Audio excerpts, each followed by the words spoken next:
Rohan kingdom की history के पिछले पार्ट में मैंने एक्सप्लेन किया था कि डनलैंडिंग्स थर्ड एज 57 में रोहान पर अटैक करते हैं और इस अटैक में किंग हेल्म और उसके बेटे मारे जाते हैं, जिससे रोहान में फर्स्ट किंग ऑफ लाइन टूट जाती है। इसके बाद रोहान का राजा फेयरलॉफ बनता है, जो कि हेल्म की बहन का बेटा होता है। फेयरलॉफ डनलैंडिंग्स पर अटैक करता है और उन्हें हरा देता है, जिसके बाद वो रोहान का ऑफिशियल किंग बन जाता है और इसके साथ रोहान में किंग्स की सेकंड लाइन स्टार्ट होती है। मूवर्सरी 5 पर आज हम रोहान की हिस्ट्री को पूरा करेंगे। लास्ट पार्ट में मैंने कवर किया था कि कैसे सोरोमन रोहान में आता है और वो फेयरलॉफ से आइजनगार्ड को मांगता है।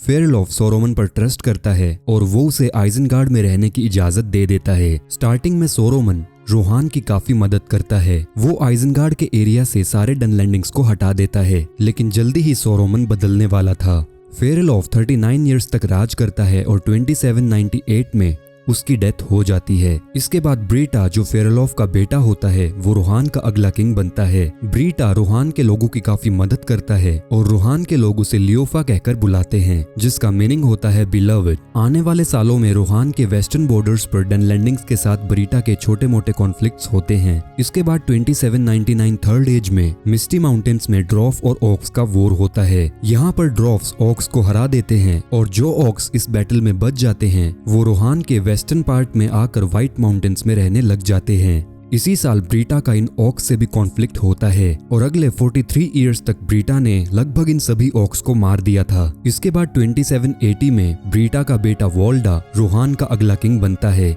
वोल्डा को पता लगता है कि अब भी काफी सारे ऑक्स जिंदा हैं, जिसके लिए वो व्हाइट माउंटेन्स में जाता है और ऑक्स को ढूंढ ढूंढ कर मारने लगता है। इसके 9 सालों बाद डन हैरो की माउंटेन्स में ऑक्स वोल्डा को मार देते हैं। इसके बाद 2851 में वोल्डा का बेटा फोका अगला किंग बनता है। फोका अपनी फादर की डेथ का बदला लेता है। वो व्हाइट माउंटेन्स के सारे ऑक्स को मार देता है। इसके बाद अगले 13 सालों तक फोका रोहान का किंग रहता है। इसके बाद वो एक बोर को हंट करने के लिए एल्फहोल्ड के फिरियन वुड्स में जाता है। यह जानवर एक मिस्टीरियस बीस्ट होता है और आगे चलकर बुक्स में इस क्रीचर के बारे में कोई भी डिटेल नहीं दी गई। ये बीस्ट फोका को घायल कर देता है और इसी जख्म से फोका मारा जाता है। इसके बाद 2864 थर्ड एज में फोका का बेटा फोकवाइन अगला किंग बनता है। फोकवाइन की रेन के दौरान एक बार फिर से डनलैंडिंग रोहान पर अटैक करते हैं, लेकिन इस बार गोंडोर की सेना रोहान की सेना की मदद के लिए आती है और वो डनलैंडिंग्स को एक बार फिर से रोहान के बॉर्डर से भगा देते हैं। इसके बाद 2885 थर्ड एज में जब हेराड्रिम के लोग गोंडोर पर अटैक करते हैं, तब फोकवाइन और उसके सैनिक गोंडोर की मदद के लिए जाते हैं और वो हेराड्रिम के लोगों को हरा देते हैं। इस बैटल के दौरान फोकवाइन के 2 जुड़वा बेटे फोकरेड और फास्टरेड मारे जाते हैं। इन दोनों भाइयों को इथेलियन के पोर्ट्स में ही दफनाया जाता है, जहां पर इनकी डेथ हुई थी, और जहां पर इन्हें दफनाया गया था उस जगह का नाम हाउदिन ग्वानूर पड़ जाता है, जिसका मीनिंग होता है माउंट ऑफ द ब्रदर्स। इसके बाद 2903 थर्ड एज में फोकवाइन की डेथ हो जाती है और उसका सबसे छोटा बेटा फिंगेल रोहान का अगला किंग बनता है। फिंगेल एक अच्छा राजा नहीं बन पाता। वो हमेशा खजानों की तलाश में रहता था और इसी के चलते उसकी काउंसिल के लोग उसे पसंद नहीं करते थे। इन्हीं सब बातों के चलते फिंगेल का बेटा थिंगेल रोहान किंगडम को छोड़कर गोंडोर में आकर रहने लगता है। वो गोंडोर में स्टुअर्ट टूरगोन के अंडर एज ए नाइट सर्व करने लगता है। इसके बाद थिंगेल मोरविन नाम की एक औरत से मिलता है और उससे शादी कर लेता है। मोरविन गोंडोर से ही बिलोंग करती थी। इसके बाद उन दोनों के 5 बच्चे होते हैं, जिनमें से एक थियोडेन और उसकी बहन थियोडवाइन होती है। इसके बाद थिंगेल का भाई किंग फेंगेल मारा जाता है। 2953 में थिंगेल को रोहान बुला लिया जाता है और उसे अगला किंग बनाया जाता है। इसी साल सोरोमन आखिरी बार व्हाइट काउंसिल को अटेंड करता है, जिसके बाद वो पूरी तरह से करप्ट हो जाता है और वो आइजनगार्ड आकर एंडविन नदी के किनारों पर रिंग को ढूंढने लगता है। इसके अलावा सोरोमन आइजनगार्ड को फोर्टिफाई करता है और वहां पर उरखाइस और डनलैंडिंग्स की आर्मी को प्रिपेयर करने लगता है। सोरोमन आने वाले सालों में रोहान को इन्वेड करना चाहता था और इसीलिए वो रोहान के दुश्मनों से दोस्ती कर लेता है। इसके कुछ सालों बाद थिंगेल की रेन के दौरान नॉर्थ से थोरेंगेल नाम का एक आदमी रोहान आता है। वो थिंगेल के साथ डनलैंडिंग्स के खिलाफ एक बैटल लड़ता है और इसके बाद वो गोंडोर को हेल्प करने के लिए चला जाता है। एक्चुअली में थोरेंगेल नाम का ये आदमी और कोई नहीं बल्कि एरागोन होता है, जो आगे चलकर गोंडोर का किंग बनने वाला था। इसके बाद 2980 में थिंगेल की डेथ हो जाती है और रोहान का थ्रोन उसके बेटे थियोडेन को पास किया जाता है। थियोडन अपने रूल के दौरान कई सारी डिफीट्स का सामना करता है, लेकिन थियोडन की ही रेन के दौरान रोहान अपनी ग्रेटेस्ट बैटल्स को लड़ता है और जीतता है। थियोडन के राजा बनने के 23 साल बाद उसकी बहन थियोडविन और उसका हस्बैंड दोनों मारे जाते हैं। थियोडन की बहन के 2 बच्चे होते हैं, एओमिर और एओविन। थियोडन उन दोनों बच्चों को अडॉप्ट कर लेता है और इसके 12 साल बाद थियोडन की तबीयत खराब होने लगती है, लेकिन इसकी वजह थियोडन का बुढ़ापा नहीं था, बल्कि इसके पीछे सॉरोमन का ब्लैक मैजिक होता है। पहले रोहान के लोगों को लग रहा था कि थियोडन अपने बुढ़ापे के चलते बीमार हो रहा है, लेकिन बाद में इन लोगों को पता लगता है कि थियोडन की काउंसिल का एक मेंबर गरीमा वॉर्मटंग उसे धीरे धीरे जहर दे रहा था और यह जहर उसके लिए सॉरोमन ने बनाया था। ग्रीमा वॉर्मटंग थियोडन को मैनिपुलेट कर देता है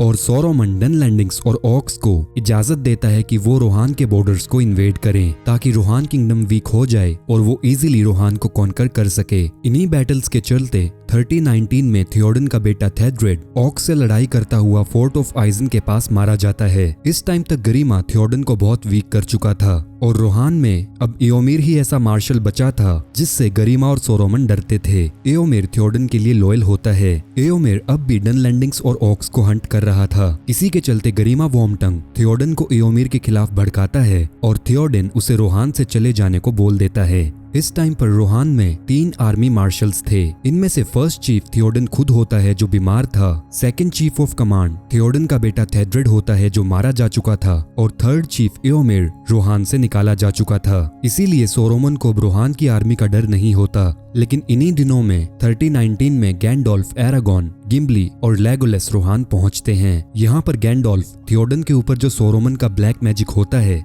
उसे ठीक कर देता है और इसी के साथ थियोडन की हेल्थ भी ठीक हो जाती है। इसके बाद सॉरोमन रोहान पर फुल इन्वेजन का प्लान बनाता है और वो 10,000 ऊरखाइज और डनलैंडिंग्स को रोहान की कैपिटल एड्रेस और हेल्म डीप पर हमला करने के लिए भेजता है। यहाँ पर थियोडन अपनी आर्मी के साथ हेल्म्स डीप जाने का फैसला करता है। हेल्म्स डीप का किला वही किला होता है जहाँ पर हेल्म और उसके बेटे छुपे थे और यही एक बैटल के दौरान हेल्म ने अकेले ही कई सारे डनलैंडिंग्स को मार दिया था। इस किले में अब भी हेल्म का हॉर्न लगा होता है और यह जगह रोहान के लोगों के लिए इस टाइम पर सबसे सेफेस्ट प्लेस होता है। इसके बाद ऊरखाइज और रोहान की सेना के बीच में हेल्म्स डीप की बैटल लड़ी जाती है। इस लड़ाई में थियोडन की आर्मी पूरी तरह से हार चुकी थी, लेकिन एंड में एओमिर और गैंडोल्फ कई सारे हॉर्समैन के साथ हेल्म्स डीप पहुंचते हैं और वो सॉरोमन की आर्मी को हरा देते हैं। इसके बाद थियोडन जब मैरी और पिपिन से मिलता है तब वो उनकी रेस को पहचान लेता है। थियोडन को हॉबिट्स के बारे में पता था और वो उन्हें द हॉबिटला कहकर बुलाता है और थियोडन यहाँ पर बताता है कि उसने हॉबिट्स के बारे में कई सारी टेल्स सुनी हैं और उसे पता है कि हॉबिट्स पाइप वीड के बहुत शौकीन होते हैं। एक्चुअल में मिडिल अर्थ में वेस्टर्न किंगडम्स को हॉबिट्स के बारे में इतनी जानकारी नहीं होती, लेकिन थियोडन को हॉबिट्स के बारे में इसलिए पता था क्योंकि वो रोहिरम के लोगों से बिलोंग करता था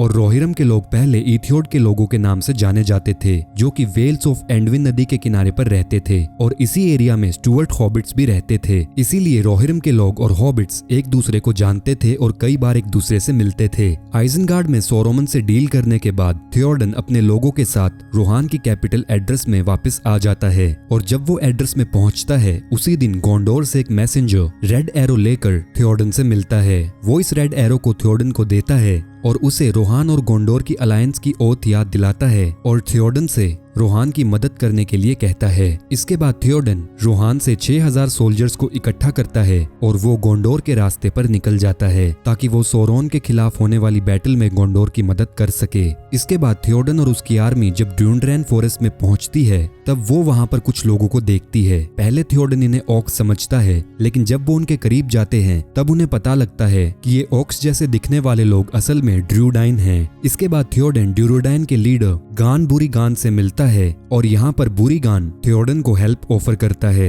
वो थियोडन से कहता है कि वो गोंडोर जाने का शॉर्टकट जानता है और वो थियोडन की मदद करेगा, लेकिन थियोडन को उससे वादा करना होगा कि आज के बाद रोहान और गोंडोर के लोग ड्यूरोडाइन के लोगों पर अटैक नहीं करेंगे और वो उन्हें एनिमल समझकर नहीं मारेंगे। इस बात पर थियोडन एग्री हो जाता है और वो ड्यूरोडाइन के लोगों को अकेला छोड़ देता है। जिसके बाद गान उन्हें गोंडोर जाने का शॉर्टकट बताता है और वो लोग एक दिन पहले गोंडोर पहुंच जाते हैं। इसके बाद रोहिरम्स पेलिनोर के फील्ड्स में पहुंच जाते हैं जो गोंडोर सिटी के जस्ट सामने होता है और यहाँ पर वो नाज़गुल्स और ऑक्स से बैटल करते हैं। यहाँ पर विच किंग थियोडन को बुरी तरह घायल कर देता है जिससे किंग थियोडन इस बैटल में मारा जाता है। इसके बाद एओविन और मैरी भी विच किंग को मार देते हैं और थियोडन के मरने के बाद रोहान में किंग्स की दूसरी लाइन खत्म हो जाती है और थर्ड लाइन ऑफ किंग शुरू होती है। इसके बाद रोहान का अगला चीफ एओमिर को बनाया जाता है। एओमिर जब थियोडन को मरते हुए देखता है तो वो बुरी तरह से हताश हो जाता है, लेकिन तभी वहां पर एरागोन और डेड आर्मी पहुंच जाती है, जिसके बाद एओमिर और एरागोन मिलकर सौरोन की सेना को हरा देते हैं और वो दोनों गोंडोर में हुई बैटल को जीत लेते हैं। इसके बाद एओमिर को रोहान का अगला किंग बनाया जाता है। इसके बाद एओमिर और उसके सोल्जर्स एरागोन के साथ मोरेडोर जाते हैं और वहां पर रिंग डिस्ट्रॉय होने के बाद सौरोन हार जाता है। इसके बाद एओमिर गोंडोर आता है और वहां पर एरागोन को गोंडोर का किंग बनाया जाता है।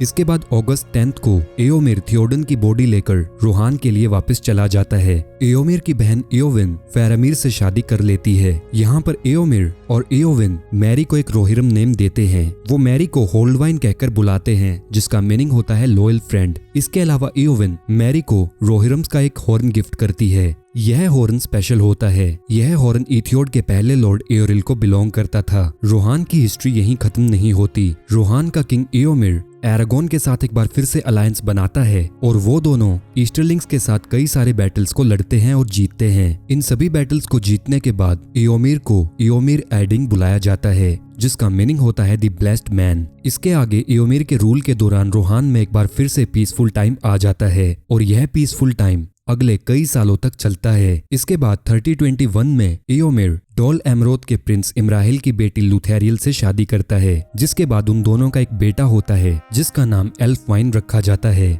इसके कुछ सालों बाद एओमिर ड्रॉफ्स के लॉर्ड गिम्बली को गिलिटरिंग केव्स में उसके लोगों के साथ रहने की परमिशन देता है, जिसके बाद गिम्बली और उसके लोग गिलिटरिंग केव्स में आ जाते हैं और वो वहां पर अपनी नई रिल्म को स्टार्ट करते हैं। इसके बाद एओमिर अगले 65 इयर्स तक रोहान पर राज करता है, जो कि रोहान की हिस्ट्री में सेकंड लॉन्गेस्ट था। इसके बाद 63rd 4th एज में एओमिर अपनी डेथ से पहले मैरी और पिपिन से मिलता है। मैरी और पिपिन से मिलने के कुछ दिन बाद एओमिर की डेथ हो जाती है और एओमिर की डेथ के बाद उसका बेटा एल्फवाइन रोहान का किंग बनता है, जिसके बाद टॉलकिन रोहान किंगडम के ऊपर कुछ भी नहीं लिखते और इसी तरह से रोहान की हिस्ट्री खत्म होती है। If you like this video then make sure you hit the like button and subscribe to my channel. Thank you, take care.